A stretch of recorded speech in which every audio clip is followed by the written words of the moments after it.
মানে যুগে যুগে যত শিরিককারী ছিল সমস্ত শিরিককারীর একটা সাদৃশ্য যে বাপ দাদাদের অন্ধ অনুসরণ। মানে যত তাওহীদের দাওয়াত দিবেন, যত বুঝাইবেন, লাস্টের কথা হইল আমাদের বাপ দাদারা কি ভুল করছে, বাপ দাদারা কি বুঝে নাই, আমাদের বাপ দাদার পূর্বপুরুষেরা এইভাবে করে আসছে। এটা সমস্ত শিরিককারীদের এই হাজার হাজার বছর ধরে একই চরিত্র, একই কথা। আল্লাহ পাক কোরআনে কারিমে সূরা যুখরুফের 23 নম্বর আয়াতে বলছেন, আপনার আগে যেই জনপদে যেই নবীকে যেই রাসূলকে আমি পাঠিয়েছি সতর্ককারী রূপে, তখন ওই সমাজের সম্ভ্রান্ত লোকগুলা, নেতৃস্থানীয় লোকগুলা তারা এসে বলছে ইন্না ওয়াজাদনা আবাআনা আলা উম্মাতিন, আমাদের বাপ দাদা পূর্বপুরুষ আকাবের আমাদের মুরব্বী তাদেরকে আমরা এই মতের উপরে এইভাবেই পেয়েছি, সুতরাং আমরা এর বাহিরে যাওয়ার সুযোগ আমাদের নাই। এই যুক্তি দিয়ে যুগে যুগে সমস্ত নবীর যুগে শিরিককারীরা শিরিক করছে বাপ দাদার দোহাই দিয়ে। যখন নবী সাল্লাল্লাহু আলাইহি ওয়াসাল্লাম তাদেরকে দাওয়াত দিলেন তাওহীদের দিকে আসার জন্য, সূরা আল মায়েদার 104 নম্বর আয়াত, যখন বলা হলো তোমরা আল্লাহ এবং আল্লাহর রাসূলের দিকে চলে আসো, তখন বলে হাসবুনা, আমাদের জন্য এটাই যথেষ্ট, মা ওয়াজাদনা আলাইহি আবা, আমাদের বাপ দাদাদেরকে, মুরব্বিদেরকে, আকাবেরদেরকে যেটার উপরে পাইছি এটাই আমাদের জন্য যথেষ্ট। আমরা না বুঝি না, আমাদের বাপ দাদারা কিছু বুঝে না, আমরা না পাগল, তারা কি কিছু বুঝতো না? দেখবেন কোন এক জায়গায় লাখ লাখ মানুষ যাইতেছে, জিজ্ঞেস করলেন ভাই কি জন্য যাইতেছেন, আরে আমি না পাগল। এই যে লাখ লাখ মানুষ যাইতেছে সবাই কি পাগল? কিছু না পাইলে, কিছু না বুঝলে এরা যাইতেছে। আল্লাহ পাক ওই আয়াতে ওই কথাটা বলছেন। তারা বলছে আমাদের বাপ দাদারা কি কিছু বুঝতো না?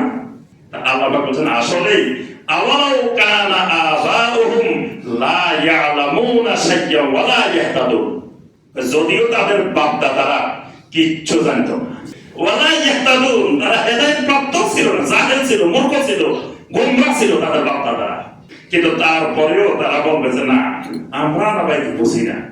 বাপ দাদারা বুঝতো না? আরে এত বড় বড় আল্লাহর ওলি, গ্লাসে ফু দিলে গ্লাস ভাঙে গেছে, এখান থেকে ফু দিছে ওই জায়গা তার ফুঁসে নাই, ওই পানি নিয়ে খাইছে, কাজ হয়ে গেছে। আর এখনকার শায়খরা সবাই মিলে ফু দিলেও তো গ্লাস একটা ভাঙবে না। ওই সময়ের মুরব্বীরা এগুলা করে গেছে। আমি একদিন লক্ষ্য করে গেছি, এলাকার বাইরে আসে করতেছে শায়েখ একটা তো জিনিস মিলাইতে পারতেছি না, অঙ্ক মিলে না। তা আমি বললাম কেন মিলে না? এই যে যে জিনিসগুলো আমরা এখন বুঝতেছি শিরিক, আমরা এখন বুঝতেছি বেদাত, আমাদের এই এলাকার যতগুলা বুজুর্গ ছিল, যতগুলা আল্লাহওয়ালা ছিল, যতগুলা আল্লাহর ওলি ছিল, সবাই তো এগুলো করতো, শিরিকও করতো, বেদাতও করতো, যেগুলোকে আমরা এখন বলতেছি শিরিক আর বেদাত। এরা শিরিক করে বেদাত করে আল্লাহর ওলি হয়েছে কেমনে? এই অঙ্ক মিলাইতে, কারণ শিরিক করে বেদাত করাটা কেউ কোনোদিন আল্লাহর ওলি হইতে পারে না, কখনো না। যদি কেউ মনে করে শিরিক করে আল্লাহর ওলি হয়েছে, বেদাত করে আল্লাহর ওলি হয়েছে, তাহলে তার ঈমানে থাকবে না। এখন অঙ্ক মিলিয়ে দেন যে এরা শিরিক করে বেদাত করে আল্লাহর ওলি হয়েছে কেন?